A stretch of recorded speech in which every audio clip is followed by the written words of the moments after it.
My stepfather said I'd never do anything, so I bought his business and fired him. When I was 17, my stepfather owned a small construction company, 3 trucks, a handful of workers, and enough arrogance to fill a stadium. He'd married my mother 2 years earlier, and from day one made it clear I was just extra baggage. "You're soft," he'd say during dinner, stabbing his meatloaf. "No work ethic. Your real dad spoiled you rotten." Every conversation was a reminder of my failures. Dropped out of football because of a knee injury? Weak. Chose art class over shop class? Waste of time. Got a B instead of an A? Disappointing. My mother would sit quietly, pushing food around her plate while he listed my shortcomings. She'd married him for stability after dad died, but stability came with a price. "Boys your age should be learning trades," he'd lecture. "College is for rich kids. You need to understand real work." Real work, according to him, meant showing up at his construction sites at 5 a.m. during summers. While his crew treated me like the boss's annoying stepkid, I watched everything: how they bid jobs, who they bought materials from, which clients paid late, which corners they cut. He'd point out my mistakes loudly, making sure everyone heard. "This is why I'll never leave you the business," he said one scorching July morning.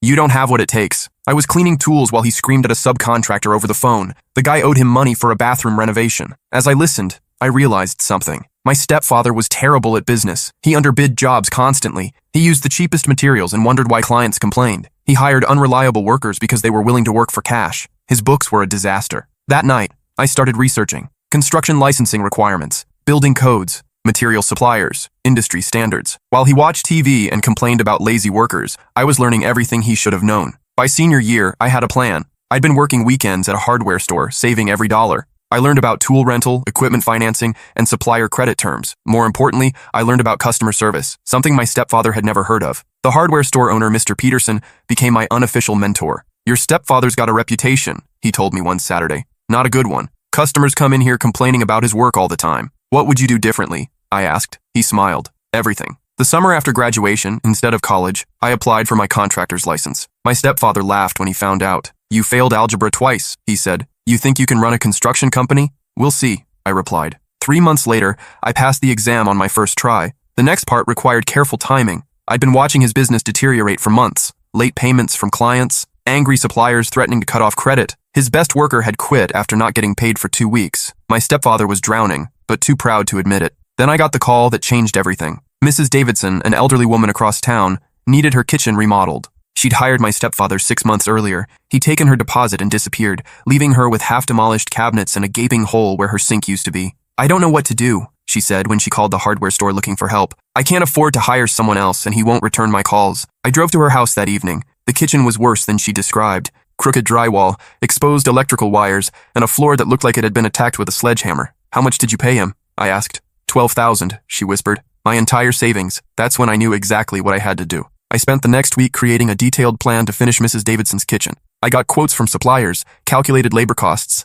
and designed a timeline. The work would take 3 weeks and cost me $4,000 in materials, money I'd saved from the hardware store. "I'll finish your kitchen for free," I told her, "and I'll make sure you get your money back." She stared at me like I'd offered to fly her to the moon. "Why would you do that?" "Because it's the right thing to do." I started working on her kitchen the next Monday. 18-hour days, learning plumbing and electrical work from YouTube videos and library books. Mr. Peterson let me borrow tools and gave me advice when I got stuck. The first day was brutal. I'd ripped out all of my stepfather's shoddy work, walls that weren't plumb, electrical that wasn't up to code, plumbing that leaked. Starting over from scratch meant more work, but it was the only way to do it right. Mrs. Davidson brought me coffee every morning at 6 a.m., watching with amazement as her kitchen transformed. She'd tell me stories about her late husband, how they dreamed of renovating that kitchen for 30 years but never had the money. "He would have loved this," she said, running her hand over the new cabinets I was installing. "He always said a kitchen should be the heart of the home." As I worked, Mrs. Davidson shared more about her life. She'd been a teacher for 40 years, raised 3 children in this house, watched the neighborhood change around her.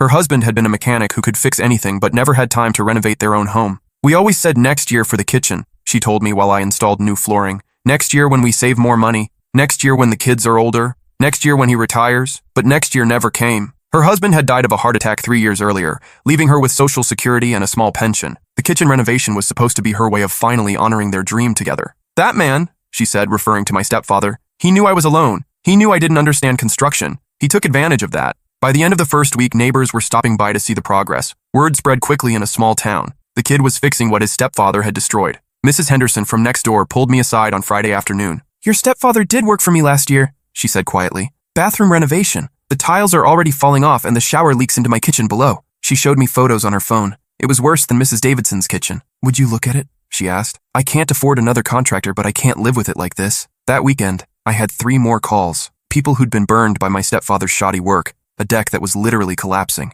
a basement that flooded every time it rained, an addition that was pulling away from the main house because the foundation was wrong. The Martinelli family had hired my stepfather to build a deck for their daughter's wedding reception. The deck had been completed 3 days before the wedding, but when guests started arriving, one corner gave way completely. 6 people fell through, including the bride's grandmother who broke her hip. The wedding was ruined, Mrs. Martinelli told me, tears in her eyes. But more than that, my mother spent 3 months in the hospital. She's 92 years old. I took detailed photos of every disaster, documented every code violation, calculated every dollar of damage. By Sunday night, I had a folder 3 inches thick of my stepfather's failures. But it wasn't just the shoddy work that bothered me. It was the pattern I was seeing. My stepfather targeted elderly people, single women, families who didn't know enough about construction to question his methods. He preyed on people who trusted him. Mrs. Davidson's kitchen was finished 2 weeks later, professional grade work that would have cost $15,000 from any legitimate contractor. She cried when she saw it. It's beautiful, she said, running her hands over the granite countertops I'd installed for the price of laminate. The transformation was dramatic. What had been a half-demolished disaster was now a showcase kitchen with custom cabinets, granite counters, new appliances, and lighting that made the whole room glow. I'd even added a small breakfast nook by expanding into an unused corner. Now for the second part, I said. That evening, I knocked on my stepfather's door. He answered in his undershirt, beer in hand, looking annoyed. What do you want? I handed him a folder. Inside were photos of Mrs. Davidson's kitchen, before and after, pictures of the other jobs he'd botched, a detailed list of building code violations, and copies of the complaints filed with the Better Business Bureau. What is this? He asked, his face reddening. Your reputation, I said calmly. Documented. He flipped through the pages, his expression changing from confusion to anger, to something that might have been fear.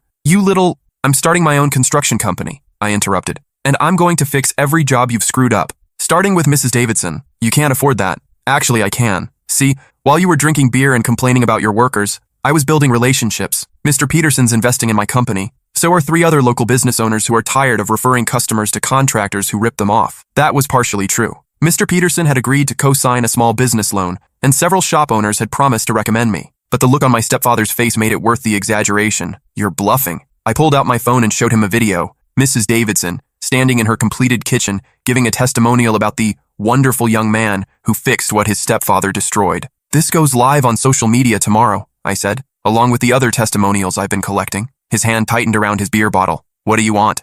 I want you to return Mrs. Davidson's money. All of it. And I want you to refer all your future customers to me, since you can't handle the work anyway. Go to hell. Option 2, I continued, is that I post everything online tonight. The photos, the complaints, the code violations. Let the community decide whether they want to keep hiring you. We stared at each other for a long moment. I could see him calculating, trying to figure out if I was serious. You wouldn't destroy your own family. You're not my family, I said quietly. You made that clear years ago. He slammed the door in my face. I'd expected that. The next morning, Mrs. Davidson called me, crying with joy. My stepfather had shown up at her door with a cashier's check for $12,000. He said you'd convinced him it was the right thing to do, she said. Something like that. But that was just the beginning. Within a week, I'd started my own company, Davidson Construction, named after my first satisfied customer. I used the testimonial video as my first marketing piece, and it spread through town faster than I'd imagined. My phone rang constantly, people wanting estimates, asking about timelines, begging me to fix what other contractors had ruined. I hired Tommy Rodriguez first, my stepfather's best worker who'd quit over unpaid wages. You sure about this, kid? Tommy asked when I offered him the job. Starting a business is hard. Harder than working for someone who doesn't pay you? He laughed. Good point. Tommy brought experience I desperately needed. 20 years in construction, relationships with suppliers, knowledge of local building codes. In exchange, I offered him something my stepfather never had. Respect, fair wages, and profit sharing. Your stepfather never understood, Tommy told me as we worked on our first official job together. This business is about relationships. You take care of people, they take care of you. He thought it was about taking as much as you could get away with. Our first big project was Mrs. Henderson's bathroom. What should have been a simple tile replacement turned into a complete gut job when we discovered my stepfather had never properly waterproofed the shower. Water had been seeping into the walls for months, creating a mold problem that could have made the family sick. How did the inspector approve this? I asked Tommy as we ripped out rotted drywall. Your stepfather knows people, he said grimly. His cousin works for the county. Inspections were always flexible. That explained a lot, and it gave me an idea. I documented everything in Mrs. Henderson's bathroom with photos and detailed notes. Then I called the county inspector's office and requested a consultation. When Inspector Williams arrived,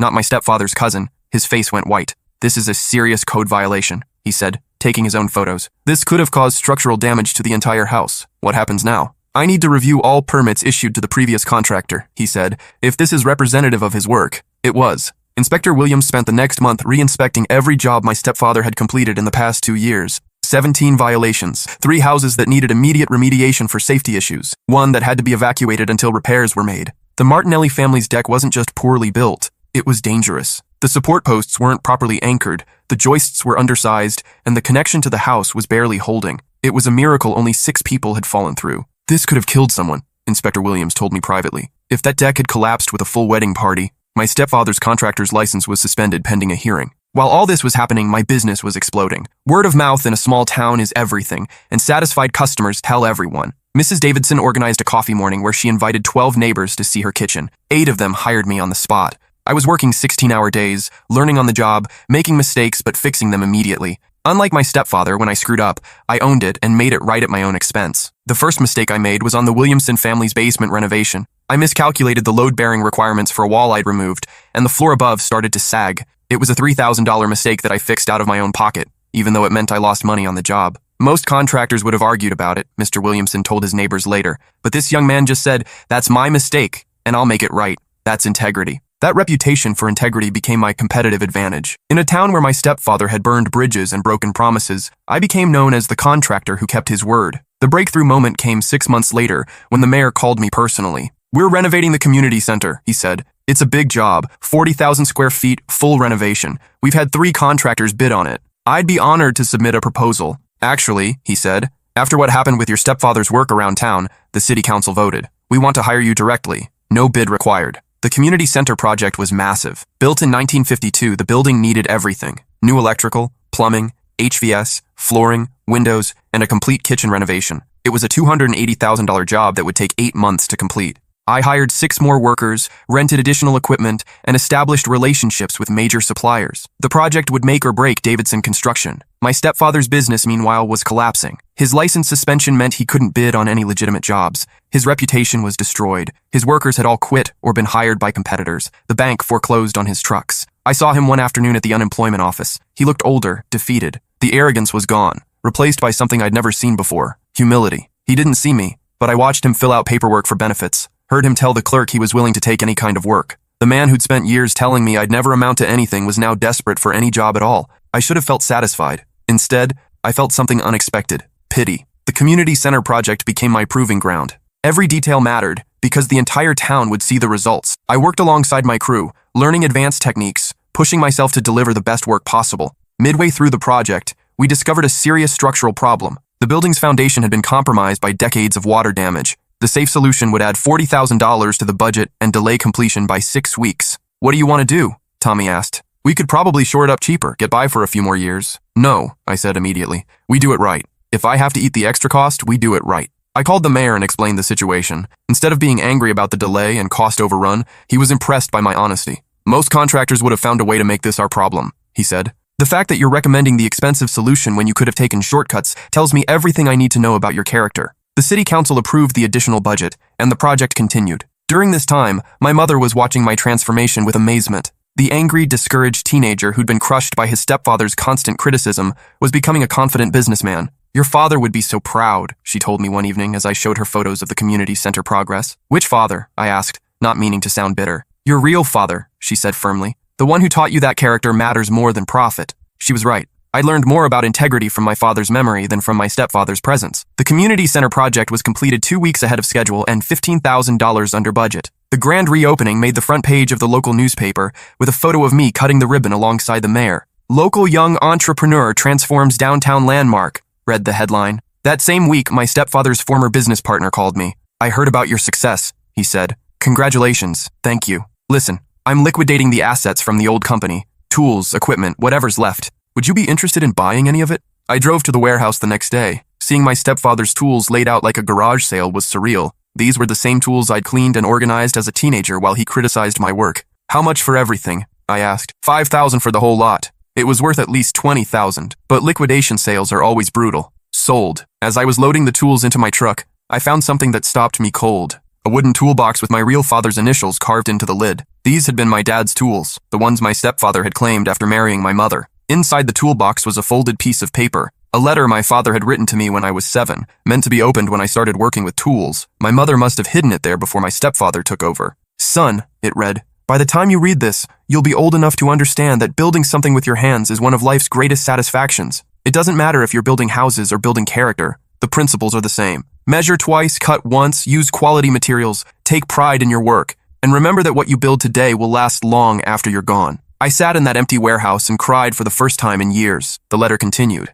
"I know I won't be there to teach you everything about construction, but I've left these tools for you. Everyone has a story. The level was my father's, your grandfather. The hammer was the first tool I ever bought with my own money. The measuring tape has been with me on every job for 15 years. Take care of them and they'll take care of you." There were detailed notes about each tool, stories about jobs he'd completed, advice about running a business with integrity. It was like getting a masterclass from beyond the grave. A year later, Davidson Construction employed 23 people. We'd renovated half the downtown area and built custom homes for 3 surrounding counties. The Better Business Bureau used us as an example of how contractors should operate. My stepfather found work at a big box hardware store, loading lumber for customers. Sometimes they were my customers, picking up materials for jobs I'd sold them. The irony wasn't lost on anyone. But my success was about more than just business growth. I'd started a scholarship program for kids who wanted to learn trades but couldn't afford technical school. The Real Work Scholarship, named after my stepfather's favorite phrase, had already helped 12 young people start careers in construction. Tommy Rodriguez had become my partner, owning 25% of the company. His experience combined with my vision had created something neither of us could have built alone. "You know what the difference is between you and your stepfather?" Tommy asked one day as we watched our crew working on a new project. "What?" He thought success meant being better than everyone else. "You think it means making everyone else better." One Tuesday morning, I was at the hardware store picking up supplies when I saw my stepfather in the lumber yard. He was helping an elderly man load plywood into a truck, moving slowly, favoring his back. The arrogant contractor who'd once bossed around crews was now taking orders from teenagers in orange aprons. He saw me and froze. "Hello," I said simply. "Hello," he replied, not meeting my eyes. The elderly man, Mr. Thompson, one of my regular customers, looked between us with confusion. "You two know each other?" "We're family," my stepfather said quietly. "Really?" Mr. Thompson's face lit up. "Then you must be proud. This young man renovated my entire first floor. Best contractor I've ever worked with." My stepfather's face went through several emotions. Pride wasn't one of them. "I'm sure he did good work," he said finally. After Mr. Thompson left, we stood in awkward silence. Finally, my stepfather spoke. "I heard about the community center job. News travels fast. And the new housing development you're building." I nodded. "Riverside Estates, 12 custom homes starting at $340,000 each. The biggest project Davidson Construction had ever undertaken." "I also heard," he said, his voice barely above a whisper, "that you bought my old tools. Some of them were my father's." He nodded slowly. "I should have given those back to your mother years ago." "Yes, you should have." We stood there for another moment. I could see him struggling with something, the words forming and dissolving before he could speak them. "I was wrong about you," he said finally. "Yes, you were. I don't expect forgiveness," he continued. I needed to say that." I studied his face. The man who'd made my teenage years miserable looked genuinely remorseful. But remorse and forgiveness are different things. "What you expect doesn't matter," I said. "What matters is what you do next." "What do you mean?" "I mean you have a choice. You can spend the rest of your life feeling sorry for yourself, or you can try to become someone worth respecting." He stared at me for a long moment, then nodded. "I'll think about that." As I drove away, I realized something had shifted. The anger I'd carried for so many years was gone. Not because he'd apologized, but because I no longer needed his approval or his acknowledgement. I'd built something bigger than his small-minded vision of who I was supposed to be. The real test of my character came 6 months later when my stepfather showed up at my office. I was reviewing blueprints for the Riverside Estates project when my secretary buzzed me. "There's someone here to see you," she said. "He says he's your stepfather." I found him in the waiting room, looking uncomfortable in his hardware store uniform. He'd lost weight, and his face showed the strain of financial worry. "I need to talk to you," he said. We went into my office, a space that overlooked the downtown area we'd helped revitalize. From my window, you could see the community center, 3 houses I'd renovated,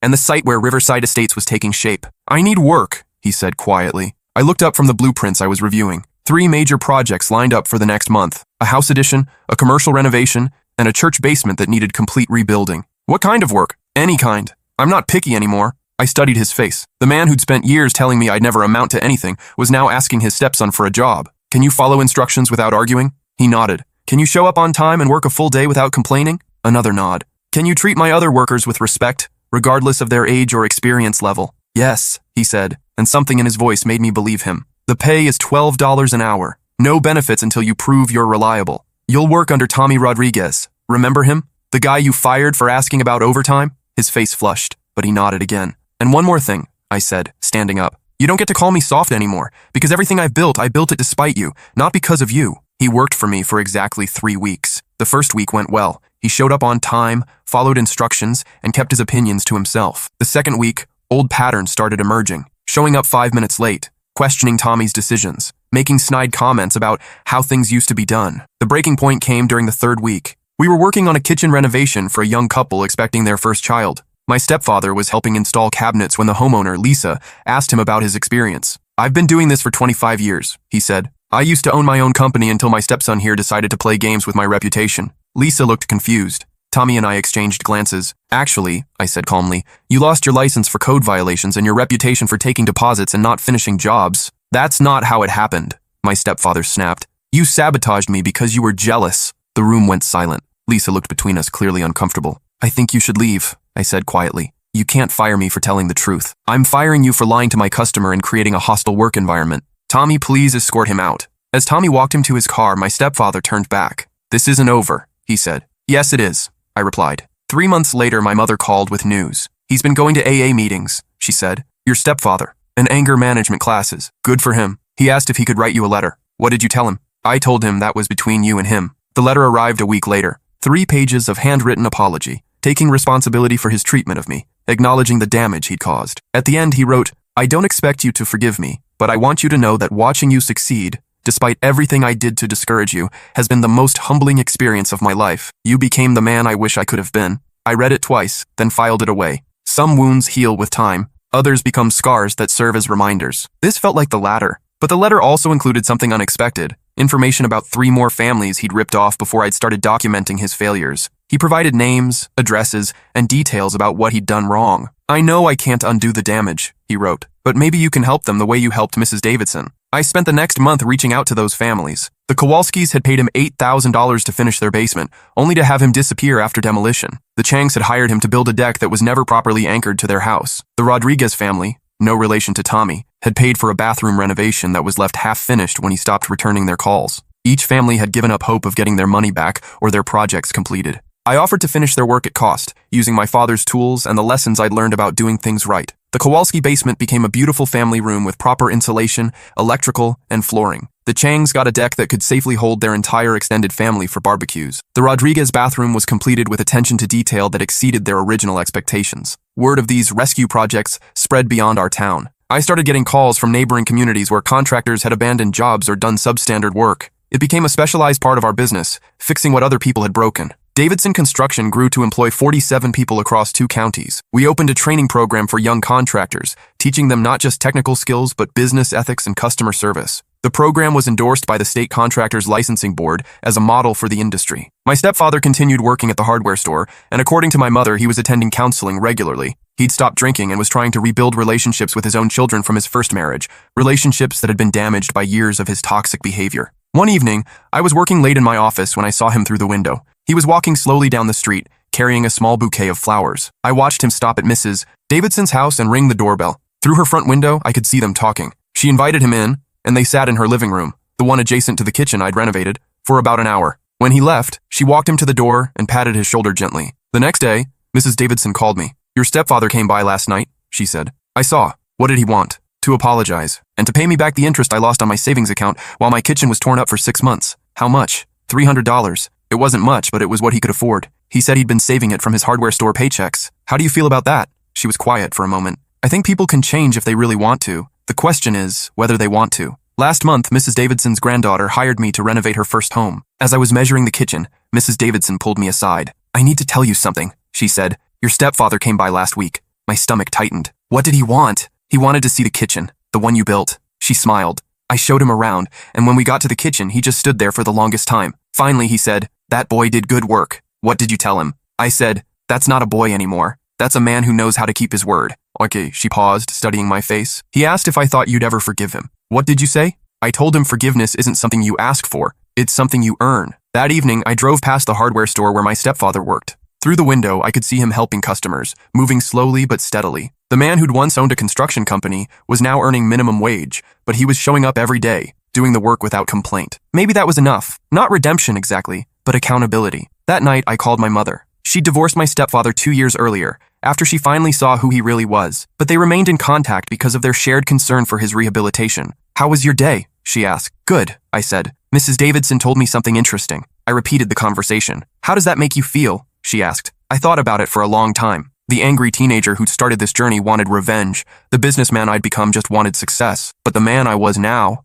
I wanted something different. "Satisfied," I said finally. "Not because he's struggling, but because I proved him wrong." "You did more than that," my mother said. "You became the man your real father would have been proud of." The conversation reminded me of something I'd been thinking about lately. Success isn't just about proving people wrong or building a profitable business. It's about creating something that makes the world a little better. Davidson Construction had become more than a company. It was a force for positive change in our community. We'd revitalized downtown, provided good jobs, and helped families create the homes they'd always dreamed of. We'd also shown that business could be conducted with integrity and still be profitable. The boy who was told he'd never amount to anything had built something that would outlast any individual success or failure. The company would continue long after I was gone, employing people, serving customers, and maintaining the standards of excellence and integrity that my real father had instilled in me through his letter. But more than that, I'd learned something my stepfather never understood. True success isn't measured by who you destroy on your way up. It's measured by what you build that lasts after you're gone, and by how many people you lift up along the way. Davidson Construction now has 52 employees and projects in 6 counties. We've built a reputation that extends far beyond our original town,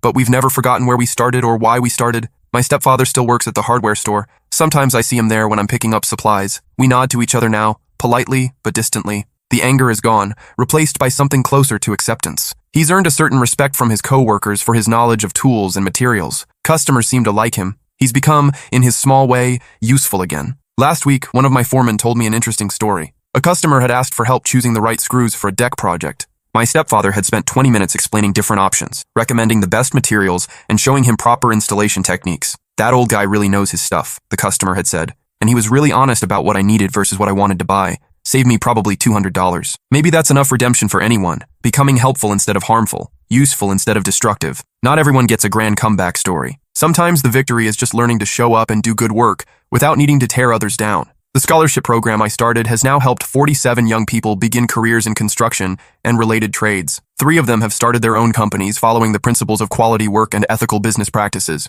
2 months ago, I received an unexpected visitor. A young man named Alex, maybe 19 years old, knocked on my office door. "Are you the guy who started Davidson Construction?" he asked nervously. "That's me. What can I do for you?" "My stepdad works at the hardware store. He told me I should talk to you about your scholarship program." Something about the way he said stepdad caught my attention. "What's your stepdad's name?" "Richard Morrison. He said you two know each other." My stepfather. He'd been using his middle name at work, probably trying to distance himself from his reputation. "He said I should tell you my story," Alex continued, "about why I need help." Alex's story was heartbreakingly familiar. Alcoholic mother, absent father, stepfather who told him he was worthless and would never succeed. But unlike my situation, Alex's stepfather was physically abusive. "I've been living in my car for 3 months, he said, "couch surfing when I can. I want to learn construction, but I can't afford school, and I need to work to survive." "What did my stepfather tell you about the scholarship?" "He said you help kids who remind you of yourself, kids whose stepdads don't believe in them." Alex paused. "He said you'd understand what it's like to be told you're nothing." I stared at this young man, seeing myself at his age,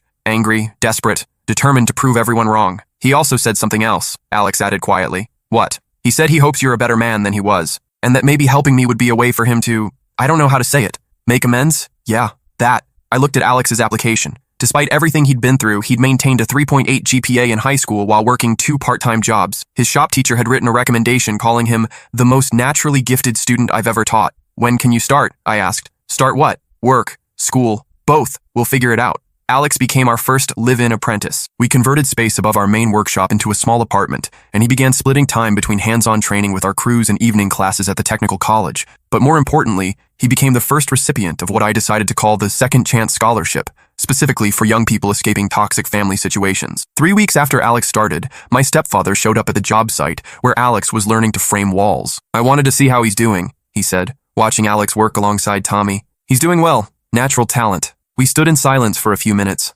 watching Alex carefully measure and cut lumber under Tommy's guidance. "I heard what you named the scholarship," my stepfather said finally. "The Second Chance Scholarship?" "Yeah," he cleared his throat. That's generous. It's not about generosity. It's about giving people what they need to succeed." "Is that what you think I needed? A second chance?" I considered the question carefully. "I think everyone deserves a second chance, but they have to earn it, and they have to want it." "How do you earn something like that?" "By becoming someone different than who you were. By helping instead of hurting. By building instead of tearing down." He nodded slowly, still watching Alex work. He's good, he said. Reminds me of someone I used to know. Who? You, when you were his age.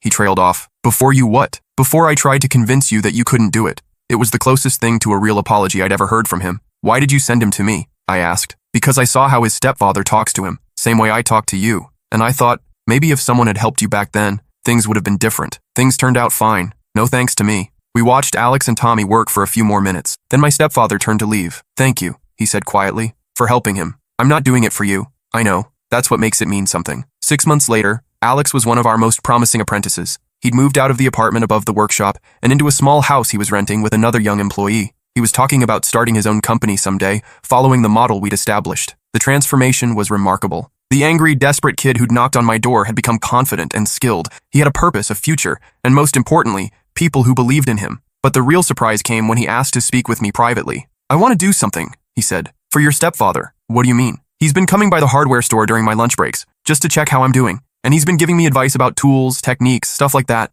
Okay. He knows a lot, more than I realized, and he's different than I expected. Different how? Nicer. Like he actually cares about whether I succeed. Alex explained that my stepfather had been quietly mentoring him, sharing decades of construction knowledge without being asked. He'd even helped Alex repair his car when it broke down, refusing payment. I think he's trying to be the person for me that he wasn't for you, Alex said. What do you want to do about it? I want to nominate him for the Mentor Award at the technical college. The students vote on it every year. It goes to someone in the community who helps people in the trades. I was speechless. The idea of my stepfather receiving an award for mentoring young people seemed impossible. Are you sure about this? He's helped me more than anyone except you and Tommy, and he's not getting paid for it. He's doing it because he wants to. The nomination required letters of support from students he'd helped. Within a week, Alex had collected testimonials from 6 different people my stepfather had quietly assisted. Some were formal apprentices. Others were young workers who'd sought his advice at the hardware store. Richard Morrison took time to teach me proper measuring techniques when no one else would, wrote one student. He stayed after work to show me how to read blueprints. I was struggling with electrical basics, wrote another. Mr. Morrison spent his lunch breaks for 2 weeks helping me understand circuits and safety procedures. The pattern was clear. My stepfather had been using his knowledge and experience to help young people succeed, the opposite of what he'd done with me. When the technical college announced the winner of the Community Mentor Award, I was sitting in the audience next to Alex. My stepfather's name was called, and he looked genuinely shocked as he walked to the podium. His acceptance speech was brief but heartfelt. I spent too many years tearing people down instead of building them up, he said. These young people taught me that it's never too late to choose differently. Thank you for giving an old man a chance to get it right. After the ceremony, he found me in the parking lot. Did you know about this? He asked, holding the plaque. Alex told me what he was planning. Why didn't you stop him? Because he was right. You've been helping people. That matters. He looked at the award, then back at me. I know it doesn't change anything between us. No, it doesn't. But it changes things for them. And maybe that's enough. Is it? Enough? I thought about his question for a long time. Was it enough for him to become a mentor to other young people? Could helping them make up for the damage he'd done to me? It's a start, I said finally. A year later, Davidson Construction celebrated its 10th anniversary. We'd grown to 73 employees and had completed over 500 projects. The company had become a cornerstone of the regional economy, and our apprenticeship program was being copied by contractors in other states. At the anniversary celebration, I gave a speech to our employees, clients, and community partners. I talked about the importance of integrity, the value of hard work, and the responsibility we all have to lift others up. But I also talked about second chances. 10 years ago, I was an angry teenager who'd been told he'd never amount to anything, I said. Today, we're celebrating what we built together. Not because we proved anyone wrong, but because we chose to build something right. In the back of the room, I spotted my stepfather. He'd come with Alex, who was now a foreman and part owner of the company. My stepfather looked older, grayer, but there was something in his expression I'd never seen before.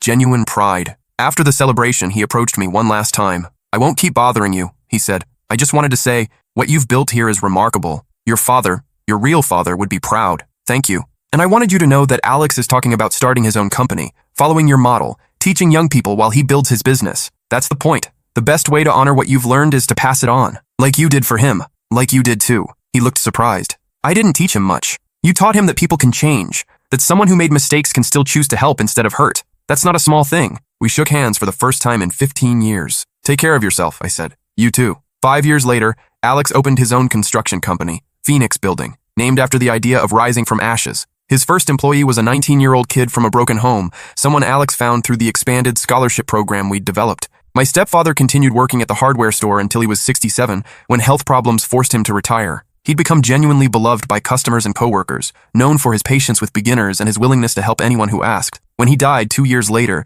the funeral was surprisingly well attended. Dozens of young people came to pay their respects. Apprentices he'd mentored, students he'd helped, workers he'd encouraged. Alex gave a eulogy about second chances and the power of choosing to become better. I sat in the back, processing complicated emotions. The man who'd made my teenage years miserable had somehow become a force for good in other people's lives. His redemption hadn't erased the damage he'd done to me, but it had prevented that damage from spreading to others. After the service, I found a letter he'd left for me with his attorney. It was brief. I know I don't deserve forgiveness and I'm not asking for it. I just want you to know that watching you succeed taught me what I should have been. I spent my last 15 years trying to become someone worthy of the son I never appreciated. Thank you for showing me what real strength looks like. The letter included something else, the deed to a small piece of property he'd owned, along with a note suggesting it might be perfect for a training center where young contractors could learn both technical skills and business ethics. Today, the Morrison Training Center, named after my stepfather despite everything, helps 200 young people every year begin careers in construction. It's run by Davidson Construction in partnership with 3 other companies that grew out of our apprenticeship program.